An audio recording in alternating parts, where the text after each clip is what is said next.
Okay, happy Friday and welcome to another Fireside Friday. We are joined this week by James Comerford. James, you're the Senior Service Support Manager for all of Europe and North America for Verizon Connect. Correct, for my sins. For your sins, right? So when things go wrong, you're the guy that they come knocking on the door. Certainly am. Software is not fallible, I think, is a guiding light. Don't tell the engineers that. I won't tell the engineers that. So speaking of which, we've got a big, there's some madness going on today, right? There is. We have a bug-a-thon, or affectionately known as a bug-a-thon, going on this Friday. So we have the majority of our engineering teams in-house on site today.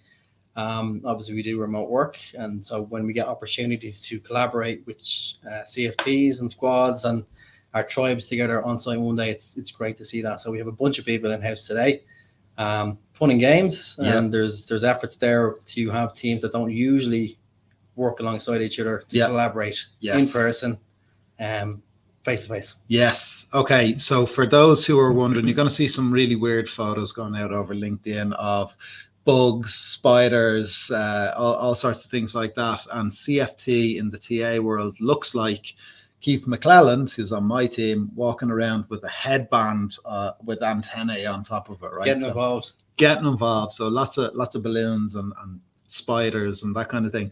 Tell me this, right? So service support, what exactly does that mean? I mean, what kind of customers are we talking about, first of all? Yeah, well, we go by many titles in the business. I think historically speaking, service support has evolved probably over the last 10 years, depending on the business you're in. Certainly our team over the last 6 years, we've retrained, taken on a lot more efforts in terms of what we do and capabilities. So if you wind the clock back 7 or 8 years ago, typically a service support, or back then as we were called, a development support, we would have mainly dealt with tickets. So customers having an issue, they phone into a customer facing team, either it's on phone calls or via chat or email.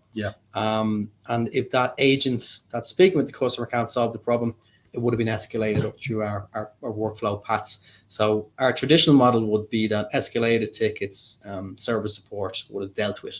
And now that job scope, if you look, it has expanded. And it's required to be expanded because there's a need there to have software that's up, right?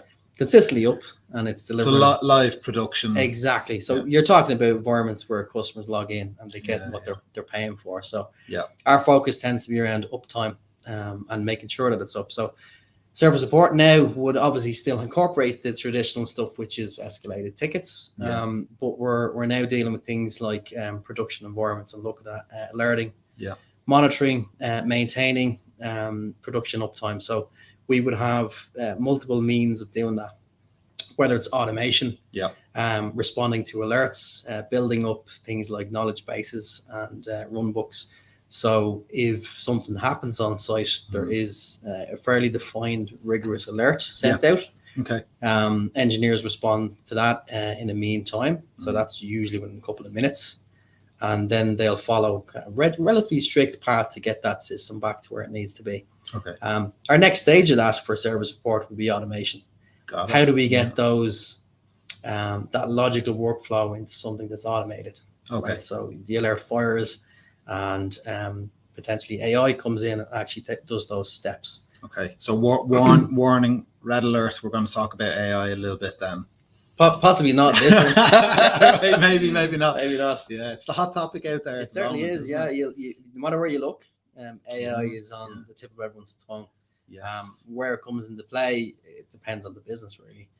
We have, certainly in service support, and one of the team in service delivery, our service delivery team sit under service support. We're known as SSG, our service support group. We've been using AI in some means to give better context to what customers are saying. So we have engineers in there in the team. I won't name names. Harvey. He's been working on that for a couple of years. And what he's this is alongside Andrew, isn't it? Yes. Harvey? Right. And his efforts are certainly around giving context to what customers are saying. So we have multiple funnels for customers to reach us in the business. Certainly feedback, things like our usability or Pendo feedback. So where customers have on the site. They can give instantaneous feedback. Okay. Harvey's reading them through AI, and it's actually quantifying what the customers are saying, giving a sentiment ratio on it as well. So, really? Yeah. Okay, so you're looking at problems, and then you're on sentiment. You're looking at them at scale and taking more accurate sentiment. Exactly, because as you can imagine, the level of volume of customers that we have, there's a lot of feedback coming in, right? Yeah. And it's difficult for an individual to read all of that and get context of what people are talking about. So efforts like that and how we evolve that into the future should pay dividends back into the customer experience, really. Right. That's pretty cool. So another question, just something that jumped out at me that you said a moment ago. So you guys are part of CFTs or cross-functional teams as well. Yeah. That's got to be so when we go out looking for talents to come in and get involved in service support, live production support, engineering. Back in the old days, the big sell would have been, look, this isn't tech support, this is live production engineering support of a global SaaS platform and everything that comes into it. And that would be really, really attractive compared to normal systems engineering and that. Yeah, I think it's a topic that does come up whenever we're interviewing or we're talking within our team about what we do versus what your engineering team would deliver. Obviously, our development groups. The role is very diverse, extremely diverse, in a sense that it can be manic sometimes. Yeah. Okay. Right? Okay. Because you can be pulled many different ways. Pillars posts. And in some ways, I kind of use a bit of an analogy that you're a bit of a spoke in the wheel. Okay. And what I mean by that is a service support engineer has to know a lot and get in touch with so many different parts of the organization to be able to tell a picture and a story and be able to deliver that message back into the engineering team or CFT that they're assigned to. So we work off what we call SME, subject matter expert. So we'd have embedded service support engineers in a CFT. Brilliant. So if we look at our video platform, for example, or we look at things like our assets and vehicle platforms, we'd have guys embedded with those teams. And essentially they're there to do a couple of different jobs. First of all, deal with the escalation tickets, right? And solve the tickets. If they can't solve them on their own behalf, they'll work with the engineering team to cater for solving that bug. But they're also delivering insights back to that team as to what they're seeing out in the business. So our engineers would deal with finance. They're dealing with sales. They're dealing with operations, installations groups, our traditional tier 1, tier 2 support team. So the guys that are answering the phones. And obviously they're dealing back into our product teams and our development teams. So they're getting to see a lot of the business across. It's like being an MBA, right? Yeah. You're quite broad there and touching. Very much so. Yeah. So you have to be agile to be a service support engineer, very strong communication skills and be open to all of that because there's a lot going on, right? And you're really filtering every bit of information down. And if you're able to deliver that properly to an engineering group, they can certainly understand what the customer's challenges are. But still, bugs happen. 100%. Yeah. Not fallible, infallible. Yeah. That's what we're here for, right? Software is that game. Yeah. And I don't think it would be interesting if they didn't happen. Yeah. Right. Yeah. Keep the juices flowing. Exactly. And one of the things I get kicks out of is solving something. And even now, as I'm managing the team, I have to step in to it every day to get kind of connected to what's going on. I don't like to be too far away from what the experience are or solving stuff because I get kickers out of analyzing what the customer is saying, seeing what the tier 1 or tier 2 teams have done to try and solve the situation, and then funneling back and working through it with our engineers and service support to see how can we solve this ourselves. But we have very tight timelines, right? We have SLAs to stand by, so our solving it ourselves is limited. And if we can't, we escalate it as quick as we can to the next group. So you have to be making relatively quick decisions in the role. While also trying to get that kick and the buzz from solving it. Yes. But luckily for us, our stats are pretty good. I think we're up about 86% solutions inside service support ourselves. That's fairly big percentage. It is, of what you see. We're striving for that consistently. We hold ourselves to high standards and we're always looking at data. I hate to use the term data driven, but we very much are. Yes. Our KPIs are when you have that many customers and that I mean, in terms of the amount of data that comes in, you're talking millions of vehicles. And what is every 30 seconds our plotting is 30 seconds for the majority of the customer base now. So if you again, I'm winding the clock back. If you wind clock back about 10 years ago, it would have been 90-second reporting. 60 seconds was a big deal for customers, more live, more accuracy. And back then you're probably talking millions of data points per second, right? Okay. Now you're talking in the hundreds of millions and that per day. It's huge. It's quadrupled in terms of what we feed into our receivers and how we're analyzing. All of which increases the complexity 100%, of your world, right? Yeah. Okay, so we know that bugs happen, and we know that it can be a bit manic, and that you guys are busy. So what is today all about? What's today about? Yeah. What is the bug-a-thon? Text, bugs, and rock and roll. Text, bugs, and rock and roll. I don't know if we describe it as that, but there's a couple of outcomes that we want to get from it. Obviously, having everyone on site is real value in that. Yeah. In the world we live in today, when your teams are distributed and they're remote, certainly if you're a newcomer to a team, you don't get to meet up with those people on a face-to-face basis and get to know them as an individual. That's tough to do from the video standpoint. Yeah. So there's an element of bringing that into the day where new hires and people that don't get to see teams, or they're distributed across this country and so on, have that opportunity to sit on site and get in little groups. Now, I've noticed as I walked around this morning with our TPM Sorka, we're trying to steal some photographs of the action today. We did see people kind of working on things, and there's whiteboards out and the markers out, and they're analysing opportunities to solve problems. So that's a big portion of today. But it's also about process, and we are very process driven in service support. And when we look at how the customers engage with our customer facing teams and how that problem or fault gets up to us, we call it the funnel, they're all time managed, right? So we are trying to give some insights to our engineering divisions consistently what that funnel looks like, right? And they don't get opportunities much to see that because they're working on innovation, right? We're delivering new stuff to customers, a new platform. So that's interesting. In that innovation is a slight blocker towards exactly. You're looking at your roadmaps, right? Yeah. Our roadmaps tend to be designed out probably 3 years in advance, but certainly more detailed in the 12 to 24 month range. Yeah. So those teams are consistently trying to work on those and deliver really great new product to our customers and whatever the industry is working on, and keep track with that. But then you're looking about what does the state of our software look like today? Exactly. Yeah. You run the business, if you will, RTB. So where we live in that world from service support. So we're consistently trying to show the teams what that world looks like. And today we're going over that process. What's the volume coming in from our tier 1, tier 2 teams? What do they have to deal with on a day-to-day basis?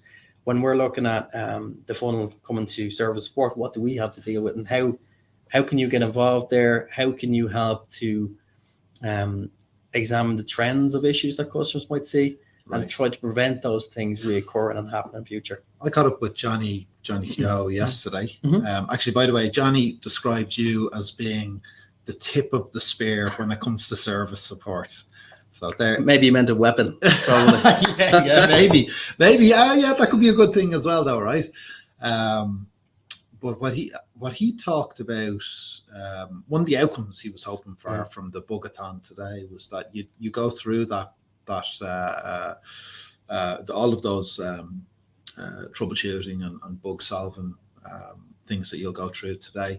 But hopefully, or his hope was that you might be able to create processes or solutions that would get you to a point where the problems don't happen anymore. So maybe not self-solving, but just in terms of having that knowledge. And the trends are key.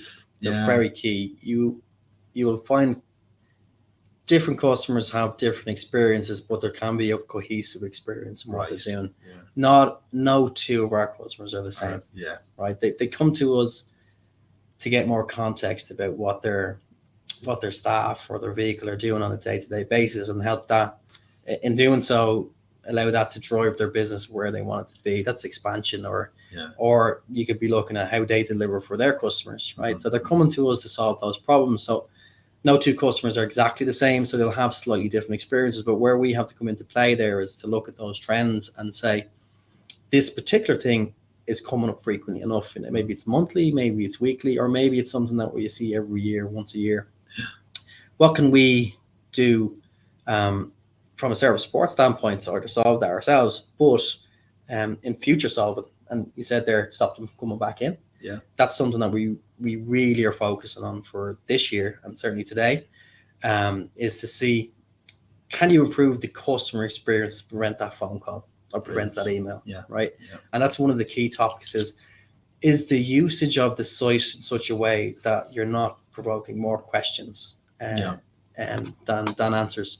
So if the customer's looking at our live map, which is probably our most trafficked part of the system, are they getting that answer straight away, or is there something in that view that's giving them more questions than answers, so they're having to reach out? And we're trying to prevent that particular reach out. What is there that's driving that? So when the teams are delivering new functionality or features into a particular part of the site, whether it's live map or reports, we try to give that context. Last year we had a lot of cases around this particular report. Can we focus on maybe improving that, or there's not enough information there to explain to the customer what they're seeing? So preventing those type of things is really vital. And we've made, I think over the last 4 or 5 years, we make vast strides in that. The UX team are fantastic around that. It's funny you say that, because as we were sitting here and you were describing how you go about that,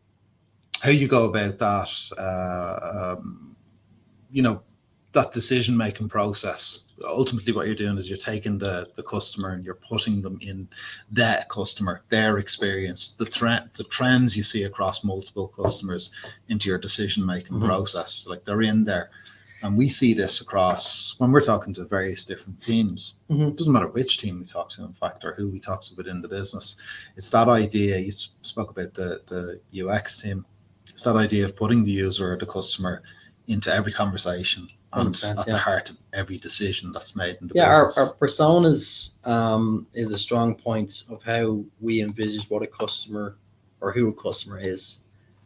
And in the persona portfolio, we pretty much have designated users around what they're trying to get from the business, whether it's the business owner or it's a dispatcher who's sending jobs or work orders to guys on site, or could be an operations manager, depending on the context that they're viewing Reveal in. We take that persona to heart when we're trying to solve for that particular bug. And it's often very difficult, extremely difficult in some cases to do that, because there will always be probably a new customer, someone's come online that's using the system in a slightly different way than we had envisaged. We call it happy path, so to speak, right? And whether it's a driver jumping into one van while he has another van running and trying to get driver assignments for those accurate, we always have to look at the data set and then trying to work back, what was this person doing at that point in time, and can we see and envisage how they're doing that? So we often have to go back down the funnel, and I use funnel colloquial there, but reaching out to tier 1 and tier 2 teams to say, look, can we get more detail? And often not, there can be frustration there, right? Where they might say, I have to contact the customer again, but it's like, but we need to see what was being done at that point in time. And it can be hard. Data is great. Like, logs are fantastic, but they don't give the full picture often, right? So the context can be missing. And then you have, again, you mentioned the UX and the research team.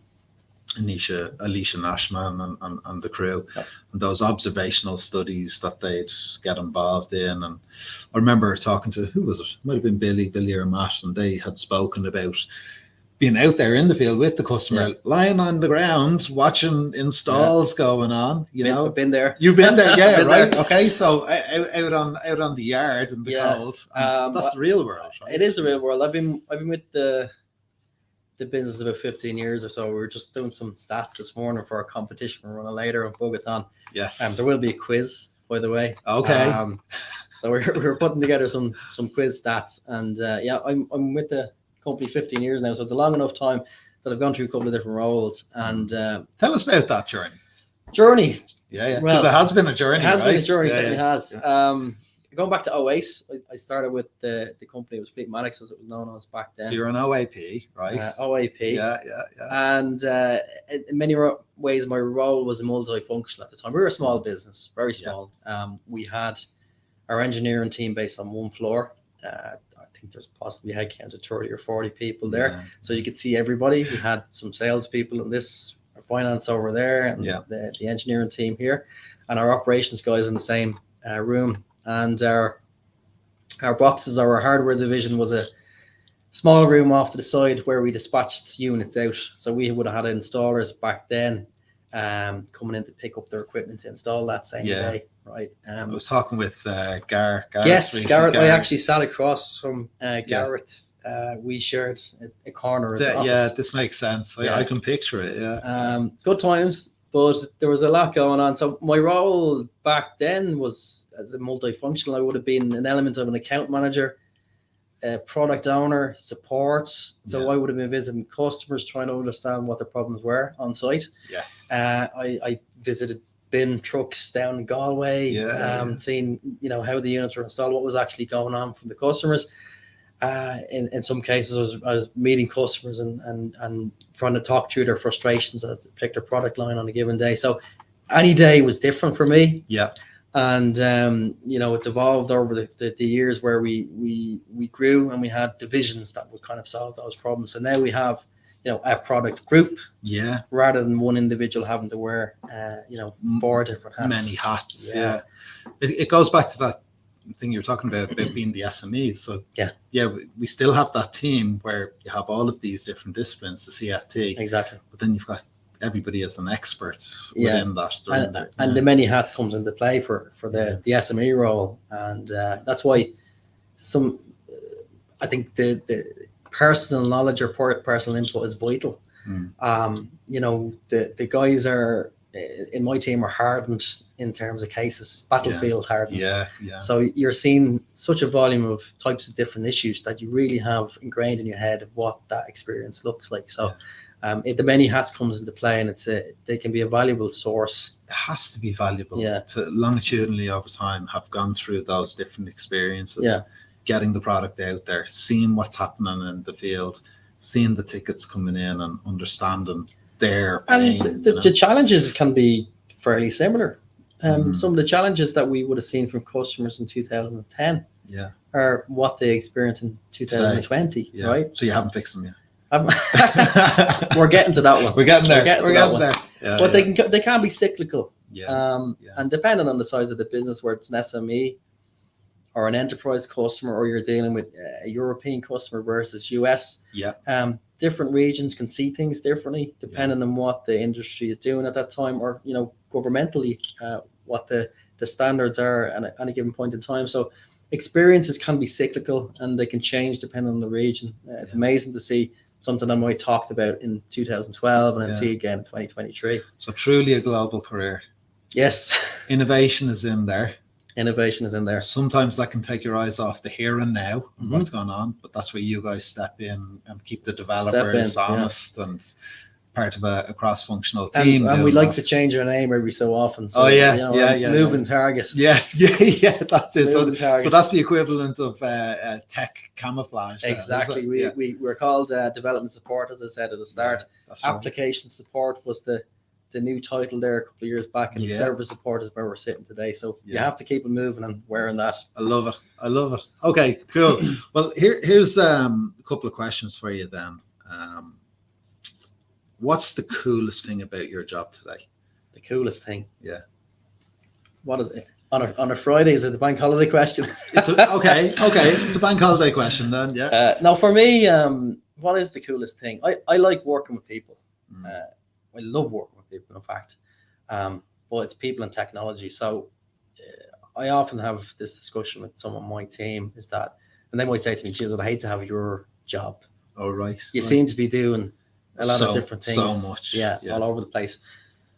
But I don't see it as that. I see it as having to talk and engage with so many people across our organization, and even externally. You might be pulled into customer sessions and listen to what people are doing or getting on, whether it's the business or themselves. From a home perspective, I love insights. So I think the coolest part has been in a position where you're actually able to talk to multiple different humans across so many spectrums of industry. Love it. And life.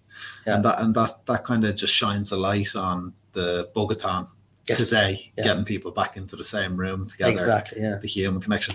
You would not believe the amount of people who have answered that question the exact same way. Really? Look, different verbiage in there, but it's they keep saying it's about the people, it's about the people, it's about the people. I used to install credit card machines, oddly enough, point of sale. Back when they were a standalone unit. Yes. So I would have to travel around different retail shops and golf courses or hotels or whatever. And my favorite part of the job there was actually, rocking up with my equipment and engaging with the people at the desk and just chatting to them. And I think from then on till now, it's a similar sort of happiness or kick. You might say it's the reason why you do what you do. Yeah, probably why is. We all do what we do. Exactly. Right? All right. Second question is, and the final question for today is, who should we talk to next? Who should you talk to next? Yeah. Oh, well, I don't know who you talked to previously. Well, so that's a difficult one. Yeah. Who should you talk to next? Wow. I'd like to hear from someone in BI, I think. Okay. Have you spoken to anyone in BI? Not in... I mean, we've spoken to Francesco's team, a couple of people in Francesco's team. So I don't think we've talked to anybody on Cassie's team, for example. I think there's a lot of value in that. Yeah. You could be mining gold. Yes, which is what they are meant to be doing, right? They do. Yeah. There's a lot in there. Yeah. And I think there's a lot of value in trying to seek out what's going on. All right, Cassie Larson, we are coming to you for advice on who we should talk to. Called someone out, have I? Yeah, you have. Unintentionally, no doubt, but there you go. This is it. All right, there you go, folks. James, thanks a million for your time. Really appreciate that. Love the passion. I know that you've got to get downstairs for what? We've got pizzas, we've got judging, awards, quizzes, prizes. It's a prizes. Yeah, that's everybody wants the prize, of course. Keith on my team just wants the headband with the antennae and the balloons. You can take that. I'll have to ask permission off Johnny first. Okay. yeah. Well, I met Johnny in here yesterday, and he was out of breath, having spent about an hour and a half blowing up balloons. Yeah. So. Okay, there you go, folks. You've heard it. Text, bugs, rock and roll, and underpinning everything is a passion for human connection, and that's why we do what we do every day. So happy Friday, and we'll see you again soon.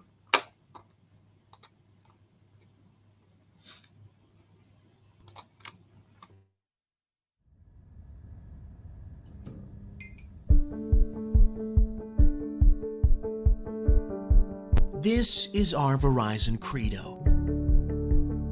It's inspired our culture for almost 20 years.